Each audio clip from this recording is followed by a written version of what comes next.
ninguém é só uma ilha. Para crescer, aprender, construir conhecimento, para se construir, o ser humano precisa dos outros.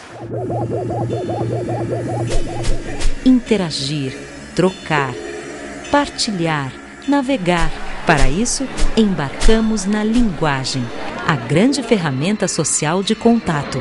E é ela que, possibilitando a troca com o outro, permite a cada indivíduo, constituído dessa interação com o outro, completar-se para conquistar o seu potencial.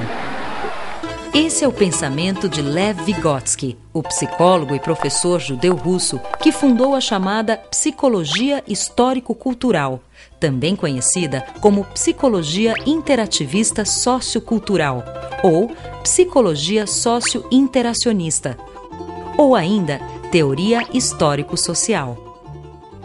Ele foi o primeiro psicólogo moderno a enfatizar que a cultura se integra ao homem pela atividade cerebral, estimulada pela interação entre parceiros sociais, mediada pela linguagem. A linguagem, a ferramenta que torna o animal homem, verdadeiramente humano. Contemporâneo do psicanalista e professor suíço Jean Piaget, Lev Vygotsky nasceu na cidadezinha de Orsha, em pleno Império Russo, na região da Bielorrússia, no final do século XIX. E morreu jovem, de tuberculose, aos 37 anos, porém com uma importante obra de mais de 200 de trabalhos científicos. Os mais conhecidos no livro Pensamento e Linguagem.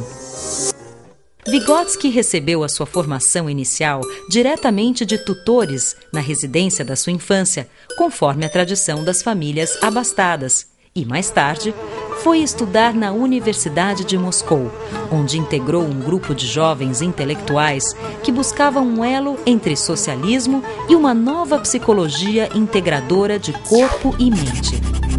Assim, embora graduado em Direito, Vygotsky transitou também pelas áreas da medicina, psicologia, história, literatura, filosofia, atrás da formação interdisciplinar decisiva para a base das suas ideias, que mesclavam a biologia do corpo com a filosofia, literatura e psicologia da mente.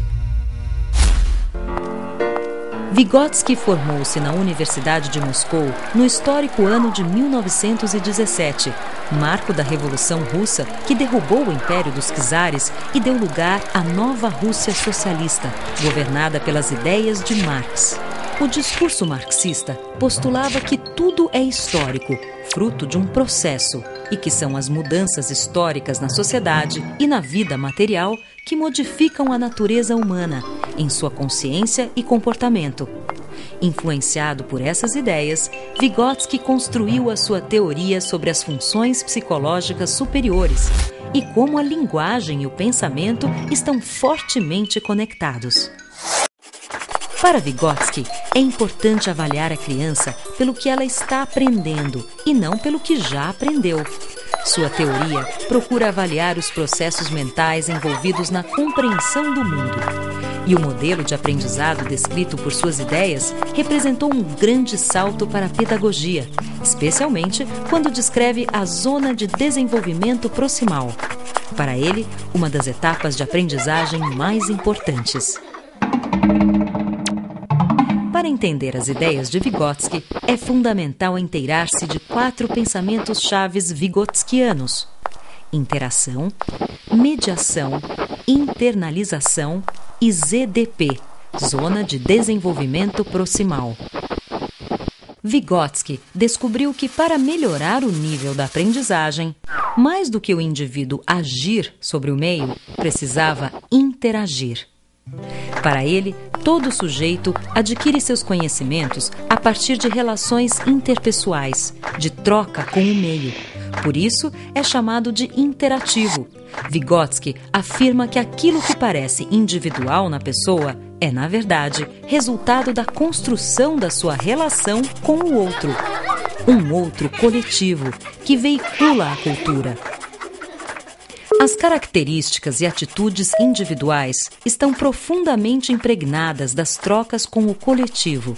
E justamente é ali, no palco da cultura, dos seus valores, da negociação de sentidos tramada pelos grupos sociais, que se constrói e se internaliza o conhecimento. Como? Através da língua, da linguagem, dos símbolos escolhidos como metáforas ou outras figuras que se constituem em valiosa moeda de troca. Isto é, a interação é feita através da linguagem, que realiza uma espécie de mediação do indivíduo com a cultura. Vygotsky entende que as funções mentais superiores são socialmente formadas e culturalmente transmitidas por meio da linguagem. E mais, que ainda que uma criança tenha biologicamente o potencial de se desenvolver, se não interagir, não se desenvolverá como poderia. Basta lembrar do exemplo recente do menino lobo encontrado em Kalunga, na Rússia, que criou-se com lobos e desenvolveu muito pouco do seu lado humano. Andava de 4, não falava, rosnava e mordia como um cão. Como é que a cultura negocia os sentidos das coisas? Através de representações simbólicas, através da língua, da linguagem, que realiza a mediação entre a coisa e a compreensão da coisa, como se fosse uma tradução, uma afirmação, uma certificação.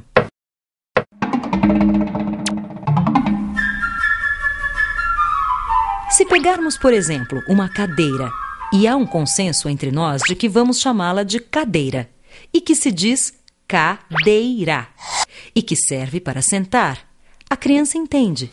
Esta informação vai parar lá no seu cérebro, onde fica armazenada junto com o atributo sentar. Passamos assim para a terceira ideia-chave de Vygotsky, a internalização, que é o momento em que o aprendizado se completa, quando a criança, ao refletir sobre o nome e o significado de cadeira, ao internalizá-los, consegue abstrair o conceito de cadeira e torná-lo universal.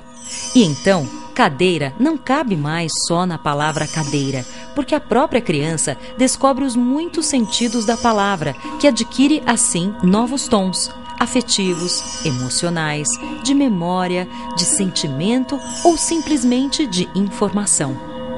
Tudo via a mediação da linguagem, na troca com os outros, interação, e consigo mesma, internalização. A criança apreende conhecimentos, papéis sociais e valores.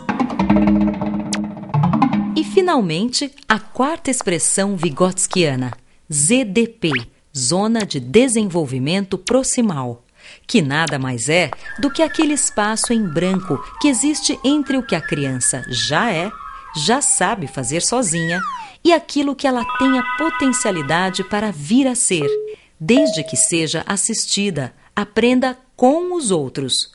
Proximal vem de próximo, perto, íntimo, e é onde entra o professor, o adulto ou um colega mais experiente da roda da criança, que, como parceiros de estrada, detectam o seu potencial e a estimulam a se superar e a se apropriar do que, em tese, ela é naturalmente capaz.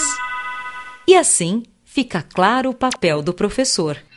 Para Vygotsky, o professor é um mediador entre a criança e o mundo, um parceiro de estrada mais experiente, um descobridor da ZDP do aluno, que o ajuda a interagir com os outros e consigo mesmo, e assim atingir o que lhe é de direito, não o melhor além do outro, mas o melhor de si mesmo, isto é, o seu potencial.